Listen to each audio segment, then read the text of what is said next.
హల్లెలూయా.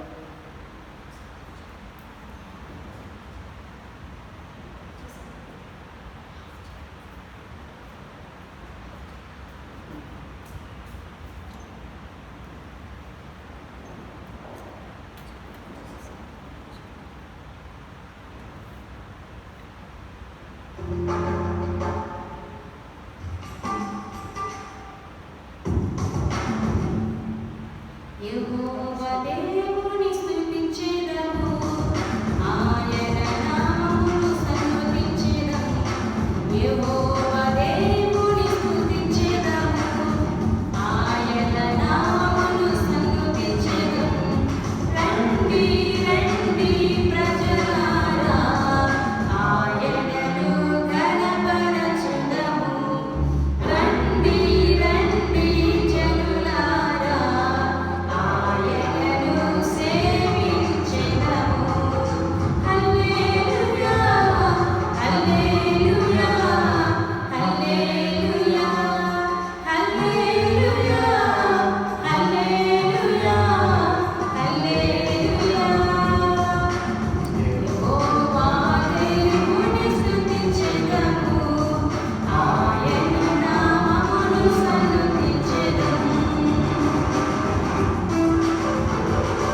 గీతము పాడను ప్రభు నీ నామస్మరణకు.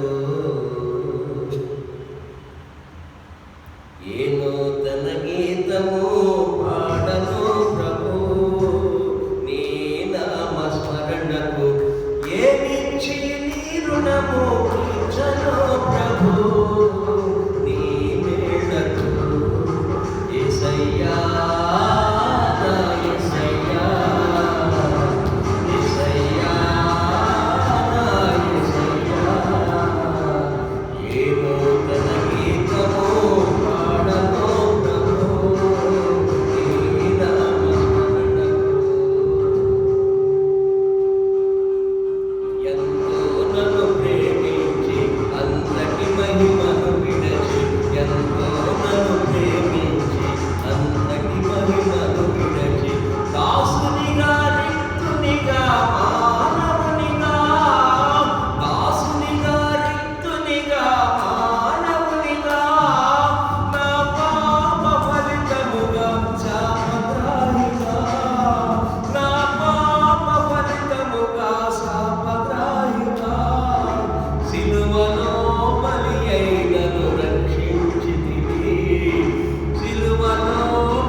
కాంతితో నీ రక్షణ పాత్రతో నీ సన్నిధి కాంతితో నీ నామమునే ప్రార్థింతును. నీ నామమునే ప్రార్థింతును. స్తుతియాగముగా ప్రతి జనములలో స్తుతియాగముగా ప్రతి జనములలో నిన్నే ఘనపరచి కొనియాడెదను. నిన్నే ఘనపరచి కొనియాడెదను. యేసయ్యా నా యేసయ్యా. ఏ నూతన గీతము పాడను ప్రభు నీ నామస్మరణకు. అమూల్యమగు నీ సిలువ రక్తముతో, అమూల్యమగు నీ సిలువ రక్తముతో కన్నావు కొన్నావు నీ సొత్తుగా. కన్నావు కొన్నావు నీ సొత్తుగా. వరుడవైన యేసు త్వరగా రమ్ము. వరుడవైన యేసు త్వరగా రమ్ము. వధువుగా సిద్ధపడి ఎదురు చూతును. వధువుగా సిద్ధపడి ఎదురు చూతును. యేసయ్యా నా యేసయ్యా. ఏ నూతన గీతము పాడను ప్రభు నీ నామస్మరణకు. ఏ నూతన గీతము పాడను ప్రభు నీ నామస్మరణకు. ఏమిచ్చి నీ రుణము తీర్చను ప్రభు నీ మేడకు. ఏమిచ్చి నీ రుణము తీర్చను ప్రభు నీ మేడకు. యేసయ్యా నా యేసయ్యా. యేసయ్యా నా యేసయ్యా. ఏ నూతన గీతము పాడను ప్రభు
స్తుతిస్తూ కనపరుస్తున్నాం ఆయన. నామాన్ని గొప్ప చేస్తున్నాం ఆయన. ఇప్పటివరకు మనం ఇచ్చిన క్షేమాన్ని బట్టి, ఛాయాశం బట్టి, మీ కృపను బట్టి మీకు కృతజ్ఞతాస్తుతులు చెల్లిస్తున్నాం ఆయన. ఈ ఆరాధనంతా మీకు మాత్రమే సమర్పించు. యేసయ్య నామమున ప్రార్థించుచున్నాం తండ్రి. ఆమేన్.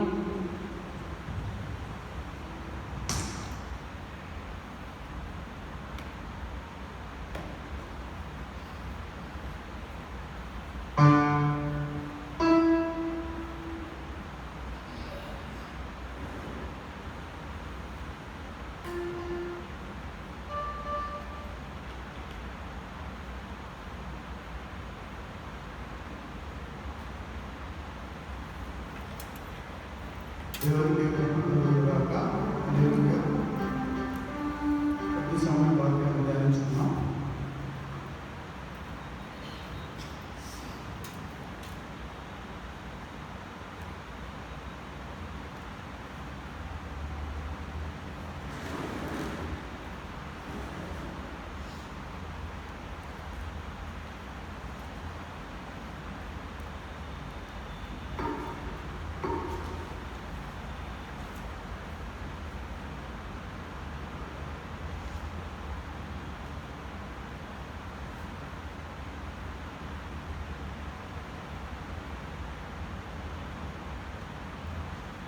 విలాప వాక్యములు 3వ అధ్యాయము 40 వచనము 42 వచనము చదువుకుందాం. విలాప వాక్యములు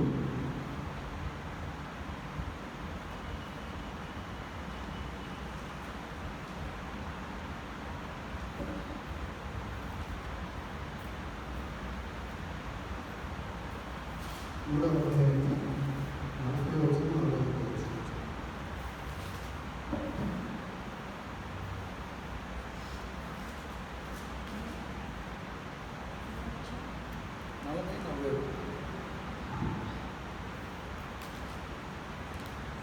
మన ఆత్మలను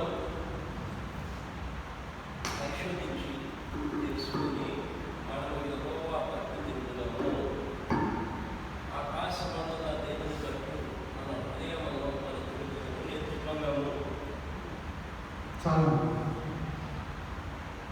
స్తోత్రము ప్రభువా. విధించిన వాక్య అంశాలను మీకు స్తోత్రించుకుంటున్నాం. అందరితో మాట్లాడండి, మీ నామాన్ని మహిమపరచుకోండి. మా ఆత్మీయ నేత్రాలు వెలిగించిన యేసునామములో అడుగుచున్నాను. ఆమేన్. ఇక్కడ మనం చూసినట్లయితే దేవుని తట్టు తిరగమని మరి ఇక్కడ వాక్యం సెలవిస్తూ ఉంటారు. అలాగే ఇర్మియా 15వ అధ్యాయం 19-22 వచనాలు ఒకసారి చదువుకుందాం. ఇర్మియా 19-22 చదువుకుందాం. ఇర్మియా 15వ అధ్యాయము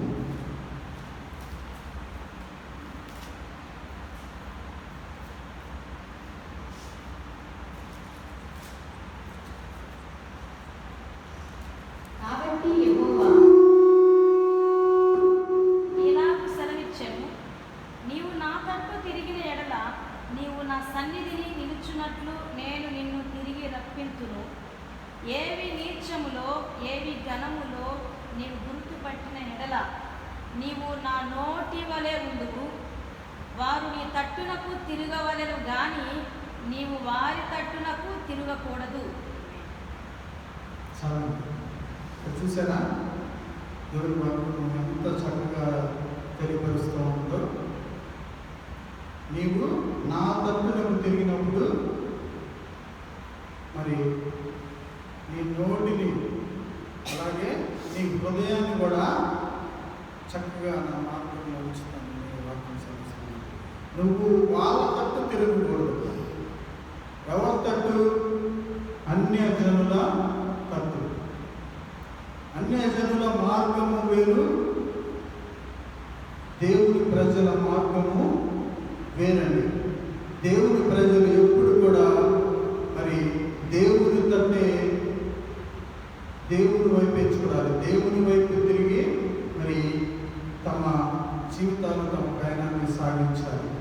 మనము అన్యుల మార్గంలోకి వెళ్ళకూడదు. వారి ఆచారాలు కానీ వారి సాంప్రదాయాలు కానీ మనము పాటించేవారుగా ఉండకూడదు. చూడండి, మరి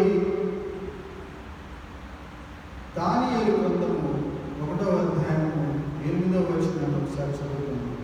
దానియేలు గ్రంథము 1వ అధ్యాయము 8వ వచనం.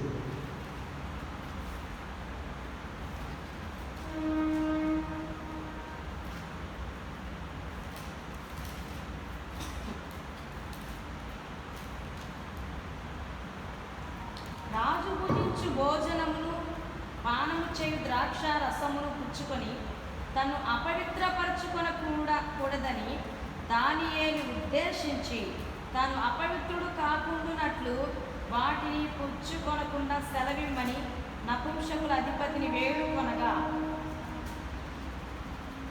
దేవుడు నపుంసకుల అధిపతి దృష్టికి దానియేలునకు కృపా కటాక్షమునంద అనుగ్రహించను గనుక నపుంసకుల అధిపతి దానియేలుతో ఇట్లనెను: మీకు అన్నపానములను నియమించిన రాజుకు నా యజమానునికి నేను భయపడుచున్నాను. మీ 7 బాలుర ముఖముల కంటే మీ ముఖములు కృషించినట్లు ఆయనకు కనబడనేలా. అట్లయితే మీరు రాజు చేత నాకు ప్రాణాపాయము కలుగజేతురు. నపుంసకుల అధిపతి దానియేలు, హనన్య, మిషాయేలు, అజర్యా అని వారి మీద నియమించిన నియామకునితో దానియేలు ఇట్లనెను: భోజనమునకు శాఖధాన్యాదులను పానమునకు నీళ్లును నీ దాసుల మగు మాకు ఇప్పించి దయచేసి 10 దినముల వరకు మమ్మల్ని పరీక్షింపుము. పిమ్మట మా ముఖములను రాజు నియమించిన భోజనము భుజించు బాలుర ముఖములను చూచి నీకు తోచినట్టుగా నీ దాసులమైన మా ఎడల జరిగింపుము. అందుకతడు ఈ విషయంలో వారి మాటకు సమ్మతించి 10 దినముల వరకు వారిని పరీక్షించెను. 10 దినములైన పిమ్మట వారి ముఖములు రాజు భోజనము భుజించు వారందరి ముఖముల కంటే సౌందర్యముగాను కలగాను కనబడగా, రాజు వారికి నియమించిన భోజనములు పానము కొరకైన ద్రాక్షారసమును ఆ నియామకుడు తీసివేసి వారికి శాఖధాన్యాదులను ఇచ్చెను. చాలు. ఇక్కడ మనం చూసినట్లయితే మరి దేవుని ప్రజలైన బిడ్డలు దానియేలు, అతని మిత్రులైన మరి షడ్రకు, మేషకు, అబేద్నెగో అనే 3 స్నేహితులు కూడా మరి నెబుకద్నెజర్ రాజు చేత చేపట్టబడి బబులోను సామ్రాజ్యానికి తీసుకోబడ్డారు. మరి అది అన్యుల రాజ్యం. వీళ్ళు దేవుని ప్రజలు. అక్కడికి వెళ్ళిన తర్వాత మరి రాజు ఆజ్ఞాపించాడు, వీళ్ళకందరూ కూడా మరి రాజు యొక్క భోజనాలను పెట్టమని. అయితే మరి దానియేలు, అతని మిత్రులు మరి ఎంత చక్కగా మరి అక్కడ ఆ అధికారితో సమాధానం చెప్తూ ఉన్నారు: మేము ఈ ఆహారాన్ని భుజించాము, అపవిత్రపరచుకోలేము. మేము దేవుని బిడ్డలము, జీవం కలిగిన దేవుని బిడ్డలము. మరి ఇలాంటి మరి ఆ విగ్రహారాధన జరిపే వాటి దగ్గర పెట్టినవి మేము మాత్రము ముట్టము, మా శరీరాలను మరి మేము అపవిత్రపరచుకోలేము, మేము దేవుని బిడ్డలు అని అక్కడ మరి ఆ అధికారులు స్పష్టంగా చెప్పి వాళ్ళకి మరి ప్రత్యేకంగా శాకాహార భోజనం అంటే ఆకుకూరలు, కాయగూరలు మాత్రమే పెట్టమని అడిగారు. చూసారా, వారు అన్యజనుల్లో కలిసిపోయారా? ఇక్కడికి తేబడ్డ మాత్రం రాజు ఆజ్ఞ ఉన్నప్పటికీ, మరి రాజు ఆజ్ఞ అంటే ఎంత అది మరి శాసనం లాంటిది అయినప్పటికీ ఆ బిడ్డలు దేవుని ప్రజలని వారు ఎరిగి ఉన్నారు కాబట్టి మరి వారు మాత్రము అన్యులతో మరి ఏమాత్రం కూడా వారు భుజించే భోజనాన్ని మాత్రం మరి ఇష్టపడలేదండి. వారి శరీరాలను అపవిత్రపరచుకోలేదు. వారు అలానే ఉన్నారా? 10 రోజులు మాకు టైం ఇవ్వండి అని అడిగారు అధికారిని. 10 రోజులు మాకు టైం ఏంటి? మీరే అబ్జర్వ్ చేయండి. రాజు భోజనం పెట్టిన ఆ పిల్లల్ని మమ్మల్ని కూడా అబ్జర్వ్ చేయండి అని చెప్పారు. చూడండి, వాళ్ళకి ఎంత ధైర్యంగా దేవుని పట్ల విశ్వాసం కలిగి వారు మరి ఆ మాటలు పలుకుతున్నారు. 10 దినాలు అయిపోయింది. మరి రాజు యొక్క అధికారులు వచ్చారు. మరి వారిని రాజు దగ్గర ప్రవేశపెట్టినప్పుడు మరి ఇతరుల మరి మొహాల కన్నా, ఇతరుల మరి శరీరాల కన్నా వీళ్ళవి ఎంతో శ్రేష్టంగా మరి సౌందర్యంగా చక్కగా కనబడినట్లు వాక్యం సెలవిస్తున్న దృఢంగా మరియు శ్రేష్టంగా చక్కగా ప్రకాశవంతంగా. చూడండి, వారు దేవుని తట్టే తిరిగి ఉన్నారండి.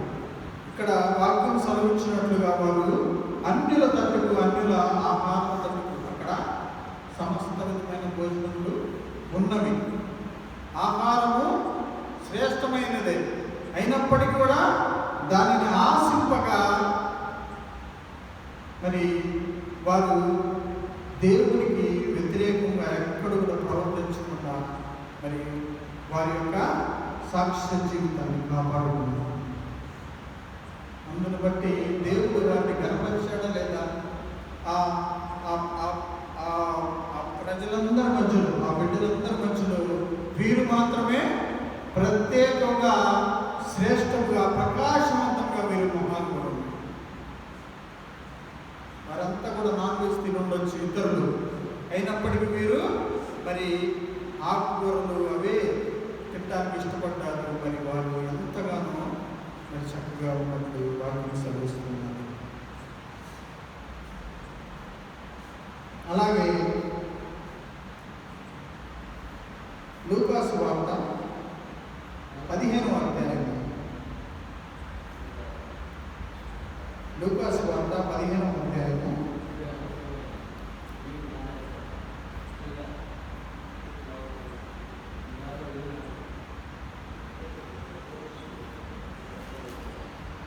11 నుంచి 32 వచనాల్లో చదువుతున్నాం. లూకా సువార్త 15వ అధ్యాయము 11 నుంచి 32 వచనాలు మనం చూసినట్లయితే ఇక్కడ తప్పిపోయిన కుమారుని గురించి ఉపమానం చెప్తారు. తండ్రి ఇంటిలో బహుక్షేమాన్ని, సమృద్ధిని అనుభవించారు. అయితే మరి ఆస్తిలో తన భాగాన్ని అడిగి ఎప్పుడైతే మరి తన సొంత ఆలోచన ప్రకారం అలాగే అన్నిలతో మరి వారి స్నేహితులతో అందరితో కలిసి మరి తన శరీరాన్ని అలాగే తన ధనాన్నంతటిని కూడా మరి పోగొట్టుకోవడం జరిగింది. చూడండి, దేవుడికి తండ్రికి దూరంగా మరి వెళ్ళిపోవడాన్ని బట్టి తను ఎన్నో కష్టాలను అనుభవించినట్టు మనం వాక్యంలో చూస్తాం. దేవుని యొక్క సన్నిధిలో అలాగే తండ్రి దగ్గర ఎంతో క్షేమస్థితిని అలాగే మరి సమృద్ధిని కలిగి ఉన్న వ్యక్తిగా ఉన్నాడు. అయితే ఎప్పుడైతే మరి తన ఆస్తిని అంతటిని, తన భాగాన్ని తీసుకొని మరి అన్యుల దగ్గరికి వెళ్ళాడో, తన ఇష్టానుసారంగా దాన్ని ఖర్చు చేసి ఉన్నాడు. మరి ఒక దినం వచ్చింది, పందులు తినే పొట్టును కూడా తినే పరిస్థితికి వచ్చేసాడు. పందులు తినే పొట్టును తినడానికి కూడా ఆకలి వేసి పందులు మరి తినే పొట్టును మరి ఎంత హీన స్థితిలోకి వెళ్ళిపోయాడు. చూడండి, దేవుని సన్నిధిలో ఉండాల్సిన బిడ్డ, అలాగే తండ్రి దగ్గర క్షేమంగా ఉండవలసిన బిడ్డ ఎప్పుడైతే మరి అన్యుల సాంగత్యానికి అలాగే లోకంలోకి వెళ్ళిపోయాడో మరి తన యొక్క ఆ క్షేమస్థితిని కోల్పోయినట్టు మనం చూస్తాం. ఒకనాడు మరలా తండ్రి జ్ఞాపకం వచ్చాడు. తండ్రి జ్ఞాపకం వచ్చి అనుకుంటూ ఉన్నాడు, నా తండ్రి దగ్గర అనేక మంది పనివారు ఉన్నారు, వాళ్ళలో ఒక దాసునిగా ఆయన నన్ను చేర్చుకుంటాడేమో. తండ్రి దగ్గరకు వెళ్తే ఒక దాసుడుగా ఆయన చేర్చుకుంటాడేమో అని మరి తనకు తాను బుద్ధి వచ్చినప్పుడు మరలా తిరిగి తండ్రి వద్దకు తిరిగి రాగా, తండ్రి ఎలాంటి వ్యక్తి అంటే మన పరలోకపు తండ్రి ఎంతో ప్రేమ గల దేవుడు.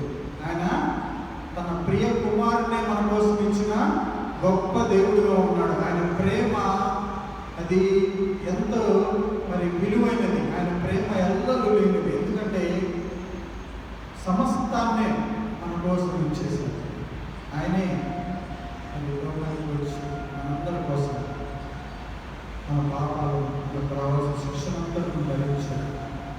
చూడండి, వెంటనే మరి తిరిగి రాగా మరి గేట్ దగ్గరకు రాగానే ఎంత సంతోషంతో మరి కుమారుని చేర్చుకున్నాడు. ఆ వస్త్రము తీసివేసి నూతనమైన వస్త్రాలు ధరింపజేసి ఉంగరము తొడిగి అధికారిగా మరలా కోల్పోయిన స్థానాన్ని మరలా తిరిగి ఇవ్వడం జరిగింది. చేర్చుకొని గొప్ప విందును మరి అక్కడ తండ్రి చేయడం జరిగింది. తండ్రి సన్నిధిలో మరి ఆ తప్పిపోయిన కుమారుడు పశ్చాత్తాపంతో తండ్రిని వేడుకున్నాడు, నీకును పరలోకానికి వ్యతిరేకంగా వింటున్నాను. ఎందుకంటే మనము దేవుని ప్రజలుగా దేవునికి తట్టే తిరిగి ఉండాలి. దేవుని సన్నిధిలోనే మనకు సంపూర్ణ భద్రత, క్షేమం ఉన్నది. మనము మన జీవితాల్లో మన సొంత ఆలోచనలకు ఎప్పుడైతే వెళ్తామో, అలాగే లోకం వైపు చూస్తామో, మరి మనము దేవుని యొక్క ఆలోచనకు దూరంగా వెళ్ళిపోయే ప్రమాదం ఉంది. కాబట్టి దేవుడు మరి వాక్యాల్లో సెలవిస్తున్నాడు, మీరు నా తట్టే తిరిగి ఉంటుంది.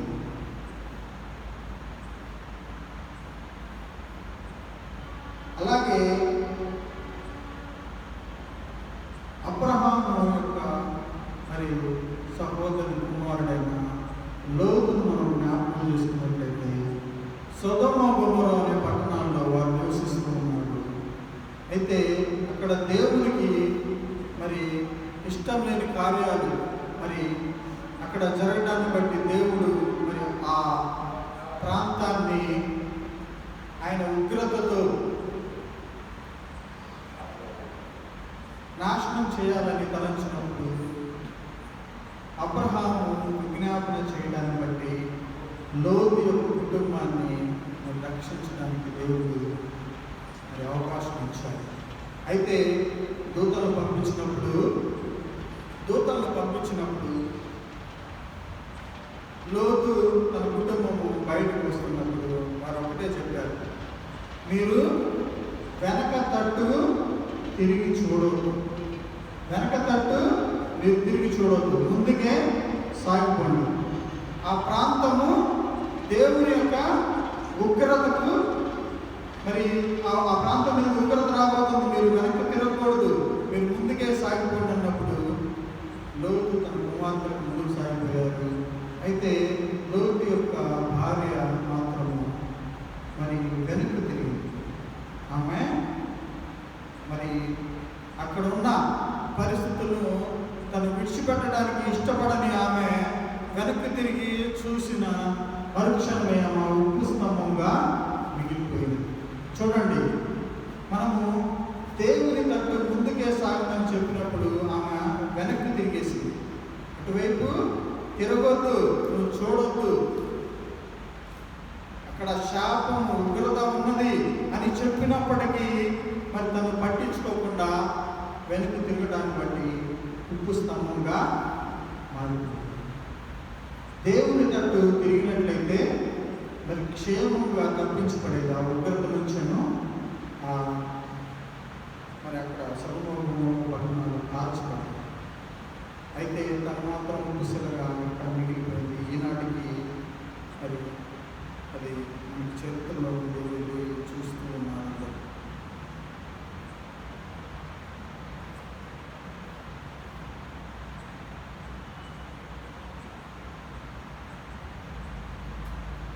అలాగే మోషే మనం జ్ఞాపకం చేసుకున్నట్లయితే మన గొప్ప రోజు ఆయన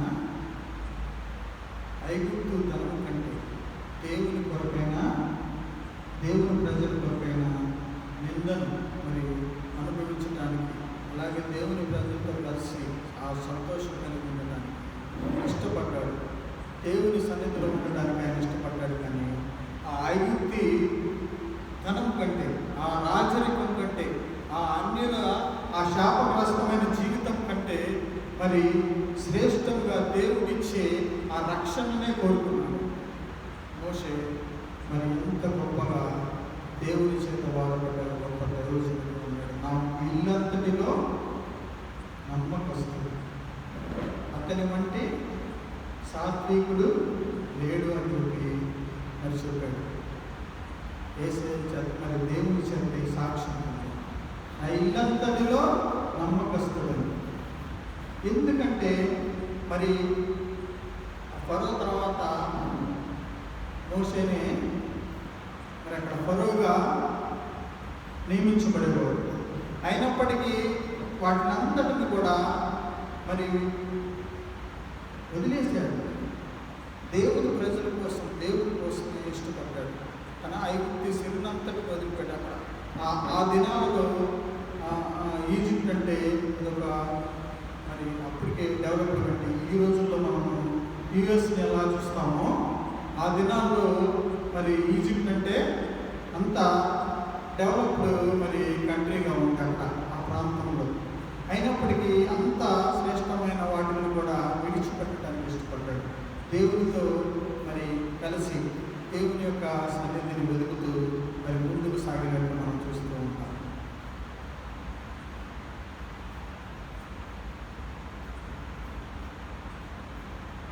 కీర్తనలు 119, కీర్తనలు 119, 59, Psalms 119, 59 verses.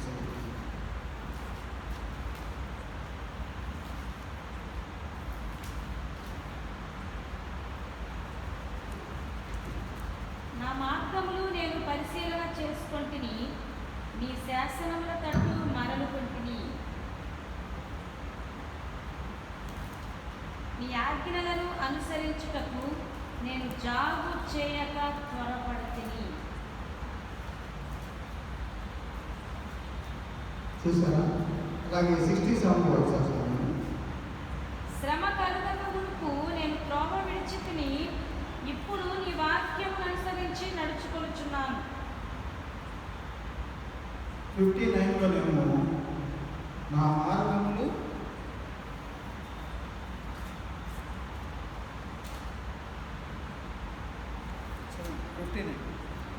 నా మార్గములు నేను పరిశీలన చేసుకొంటిని, నీ శాసనముల తట్టు మరలుకొంటిని.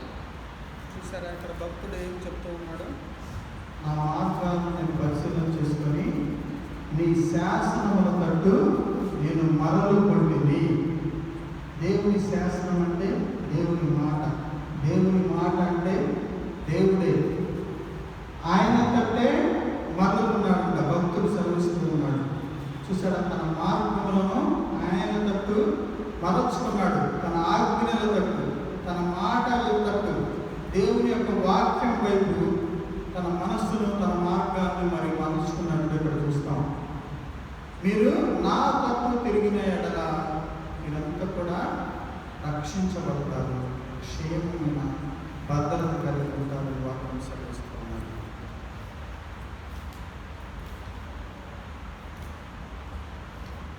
106 40 వచ్చిందండి సార్ చదువుతుంది. 106, 40 వచ్చింది.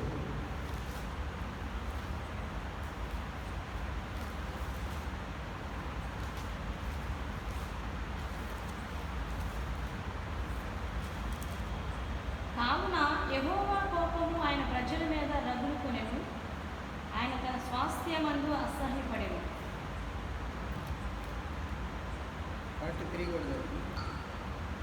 అనేక పర్యాయములు ఆయన వారిని విడిపించెను, అయినను వారు తమ ఆలోచనను అనుసరించి తిరుగుబాటు చేయుచూ వచ్చిరి, తమ దోషము చేత హీన దశ నొందిరి.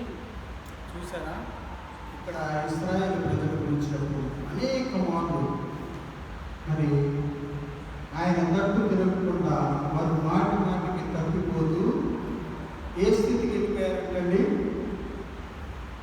అన్యుల తట్టుకు తిరిగి వారితో సహవాసం చేసి వారి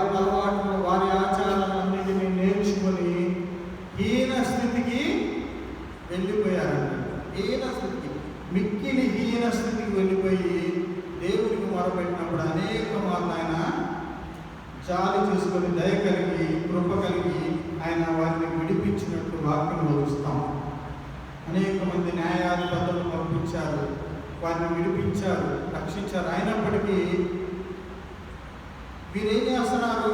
అన్యులతో కలవద్దు, అన్యులతో సహవాసం చేయొద్దు, అన్యుల ఆచారాల్లో వేటిని కూడా మీ మధ్యలోకి తీసుకొని రావద్దు, ఏ దేవతలను దేవుళ్ళను పూజించకూడదని చెప్పినప్పటికీ మరి నిజ దేవుడిని విడిచిపెట్టి వారు దేవుడు కాని వాటిని గమనించినప్పుడు అది పరిస్థితి ఏమైంది? మిక్కిలి హీన దశకు చేరుకున్నారు. ప్రియులారా, మన జీవితాల్లో కూడా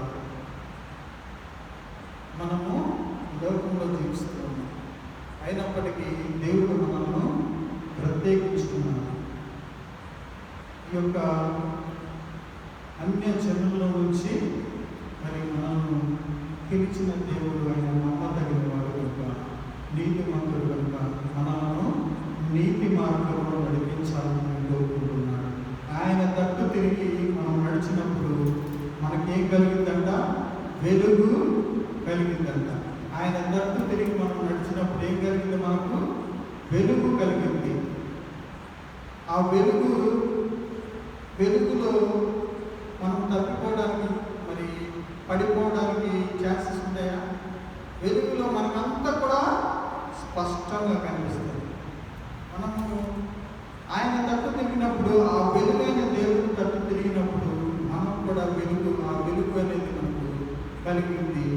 మనం కూడా మరి ఆ వెలుగులో ప్రయాణం చేస్తున్నాము కాకుండా మనం ఏ విషయంలో కూడా మరి తప్పులు పడము, తప్పిపోయే పరిస్థితులు రావు. వీళ్ళలా గమనించండి, మనము మరి దేవుని తట్టే తిరిగి ఉండాలి. దేవుని వైపే మన మనసును పోవాలి. దేవుని తట్టే మన మనసును మన హృదయాన్ని ఆయన మనము అంతం వరకు కూడా ఆయన కాపాడుచు మనందరినీ కూడా ఆయన వాగ్దానం చేసిన ఆ నిత్య రాజ్యానికి నడిపించడానికి ఇష్టపడే దేవుడు. పరిశుద్ధాత్మ దేవుడు వేడుకోవాలి. ఆయన యొక్క అధికారం కింద మనం సరెండర్ చేసుకొని నడుస్తూ ఉన్నప్పుడు మనము ఆ నీతి మార్గంలో వచ్చి తప్పిపోకుండా పరిశుద్ధాత్మ దేవుడు సహాయం చేస్తాడు. ఆయన మనల్ని ఎట్లా నడిపిస్తాడంట? సర్వ సత్యములోకి మనల్ని నడిపిస్తాడంట. ఎక్కడికి నడిపిస్తాడు మనల్ని? సర్వ సత్యములోకి.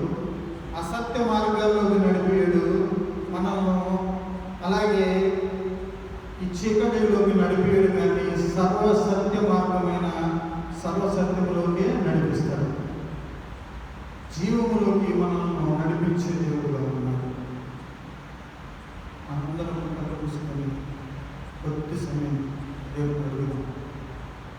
అయ్యా, మీకంటే మేము తిరిగి ఉండాలి. ఈ లోకంలో ఎవరి తట్టు కూడా మేము తిరిగి ఉండకూడదు. మీ తట్టు మాత్రమే ఉండాలి. మమ్మల్ని ప్రత్యేకపరుచుకున్నాడు. మీరు ఏ విధంగా అయితే ఈ లోకానికి వచ్చి నాలో పాపం ఉన్నదని ఎవరైనా నిరూపించగలరా అని సవాలు చేశారు. మీరు ఈ లోకంలో పరిశుద్ధుడిగా వచ్చారు. పరిశుద్ధుడిగానే మళ్ళా ఈ లోకంలో నుంచి పరలోకానికి వెళ్ళిపోబడ్డారు. ఏ ఒక్కరు కూడా మరి మిమ్మల్ని ప్రభా మరి మీ పైన మరి నేరం మోపడానికి వారికి ఏ కారణం కూడా వారికి దొరకలేదు. ఆనాడు శాస్త్రులు, పరిసయ్యులు, అలాగే అధికారులు, పిలాతు కూడా ఏమన్నాడు? ఆ నీతిమంతుడు జోలికి, ఆయన నీతిమంతుడు, ఆయన నాకు ఏ తప్పు కూడా కనపడలేదు. చూసారా? మరి ఆయన అన్ని జనుడు ఉన్నాడు, రోమా అధికారిగా ఉన్నాడు పిలాతు. అయినప్పటికీ యేసయ్య మరి ఏ విధంగా అయితే మాదిరిని మనకు చూపించి వెళ్ళారు. ఈ లోకంలో మనం కూడా అంటే మాదిరి కలిగి జీవించాలని. లోకంలో అనేక మందితో మనం తిరుగుతున్నప్పటికీ వారి వైపు మనం తిరగకూడదని వాటికి సర్విస్తున్నది. ఇర్మియా గ్రంథంలో అదే కదా. అలా ఒకసారి చదువుకొని వాక్యాన్ని ముగించుకున్నాం. ఇర్మియా గ్రంథము 15వ అధ్యాయము 19 నుంచి 21 వచ్చిన. ఇర్మియా గ్రంథము 15, 19 నుంచి 21 వచ్చిన. కాబట్టి యెహోవా ఇలాగు సెలవిచ్చెను, నీవు నా తట్టు తిరిగిన ఎడల నీవు నా సన్నిధిని నిలుచున్నట్లు నేను నిన్ను తిరిగి రప్పింతును. ఏవి నీచములో ఏవి ఘనములో నీవు గుర్తుపట్టిన ఎడల నీవు నా నోటి వలె ఉండువు. వారు నీ తట్టునకు తిరగవలెను గాని నీవు వారి తట్టునకు తిరగకూడదు. అది చూసారా, నేను నీ నోటిగా ఉంటాను, అలాగే వారందరూ కూడా నీ తట్టు తిరగాలి. ఎవరు దేవుని బిడ్డలు వారి తట్టు మాత్రమే ప్రజలందరూ కూడా తిరగాలి. ఎందుకంటే దేవుని బిడ్డలు నడిచే మార్గం ఏంటి? దేవుని యొక్క మార్గం, అపవాది మార్గం కాదు. 2 మార్గాలు ఉన్నాయి. మరి లోకమంతా నడిచేది ఒక మార్గం అయితే దేవుని ప్రజలు దేవుని బిడ్డలు నడిచే మార్గము దేవుని యొక్క మార్గం. ఆ మార్గంలోనే మరి మనం నడుస్తాం. కాబట్టి అనేక మందిని మన మార్గంలోకి వారిని కూడా నడిపించేవారుగా ఉంటామని వాక్యం సూచిస్తుంది. మనం మాత్రం వారి మార్గంలోకి వెళ్ళకూడదని వాక్యం సూచిస్తుంది. ఆయన కృప నుంచి మనం తొలగిపోకూడదు. ఆయన దయ నుంచి మనం తొలగిపోకూడదు. ఆయన మరి శాశ్వతమైన కృప మన ఎడల చూపించారు. ఆనాడు సౌలుకు మరి ఆ కృపను తొలగించాడు. చూడండి, ఆయన ఏం చేశాడు? దావీదేమో దేవుని యొక్క ఆజ్ఞల తట్టు ఆయన మార్గం తట్టు తిరిగితే దావీదుకేమో కృప చూపించాడు. మరి సౌలుకేమో ఆయన కృప నుంచి తొలగించేశాడు. శాశ్వత కాలం తన సింహాసనాన్ని యేసయ్య వరకు యేసయ్యతో కంటిన్యూషన్గా మరి ఉంచడానికి ఇష్టపడ్డాడు. అయితే సౌలు అన్యుల వైపు మరి వాటిని ఆ శ్రేష్టమైన అక్కడ అనేకమైన శ్రేష్టమైన వాటిని బాగున్న వాటిని అన్నింటినీ తెచ్చుకున్నాడు.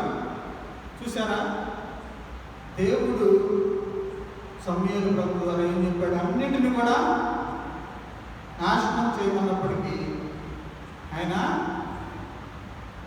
రాజుని అలాగే కొన్ని శ్రేష్టమైన వాటిని తెచ్చుకున్నాడు. ఏమైంది? దేవుని యొక్క కృప నుంచి తొలగిపోయాడు. చూసారా, అంత దురదృష్టకరం. అతని యొక్క స్థితి ఏమైంది? చివరకు తనంతట తనే చనిపోయే పరిస్థితి వచ్చేసాడు. దావీదు ఆయన తదనంతరము యేసయ్య వరకు, యేసయ్య కూడా దావీదు యొక్క వంశం నుంచి రావడానికి ఇష్టపడ్డాడు. చూడండి, దావీదు కుమారుడుగా చెప్పుకోవడానికి దావీదుకు ఆయన కృపను తొలగించలేదంట.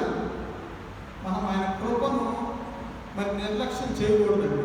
దేవుడు మనకిచ్చిన కృప ఏంటంటే ఆయన ప్రేమ అండి. ఆయన మన ఎల్ల చూపిన ప్రేమ.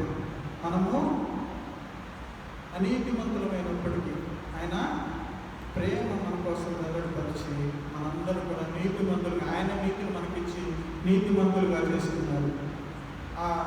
మరి ఆ రక్షణ, ఆయన ఇచ్చిన రక్షణ మనము నిర్లక్ష్యం చేయకూడదు. మనం కోరుకోకూడదండి. మన యొక్క అజ్ఞానంతో, మన యొక్క ఆలోచనతో, మన సొంత జ్ఞానంతో దేవుని యొక్క కృప నుంచి మనం తొలగిపోకూడదు. పరిశుద్ధాత్మ దేవుని వేడుకున్నాం. ఈ సమయంలో కొద్ది సమయం పెడుతున్నాం. అయా స్తోత్రం ప్రభు. అవును తండ్రి, మీ వైపే మేము తిరిగేవారుగా ఉండాలయ్యా. మీ తట్టే మేము ప్రభు, మీ యొక్క మార్గంలో మేము నడిచేవారుగా ఉండాలయ్యా. ఏ ఒక్క అన్య జనుల మార్గంలోకి మేము వెళ్ళకూడదు తండ్రి. అయ్యా, మీరు మమ్మల్ని స్వరక్తం ఇచ్చి కొన్నారాయా వెలపెట్టి, అయ్యా దానిని త్రోసిపుచ్చి అయ్యా వెళ్తే మరి అంతకన్నా కష్టత్వం ఇంకొకటి లేదు ప్రభు. అయ్యా మీకే స్తుతులు తండ్రి. ఈ మార్గంలో మీకే స్తోత్రం. అనేక మందిని యొక్క మార్గంలో మేము నడిపించే వారంగా ఉండటానికి ప్రభా అందరినీ కూడా సిద్ధపరచమని మీరే తోడుగా ఉండి నడిపించుకుని సమస్త ఘనతను మా ప్రభావం మీరే చెల్లించుకుని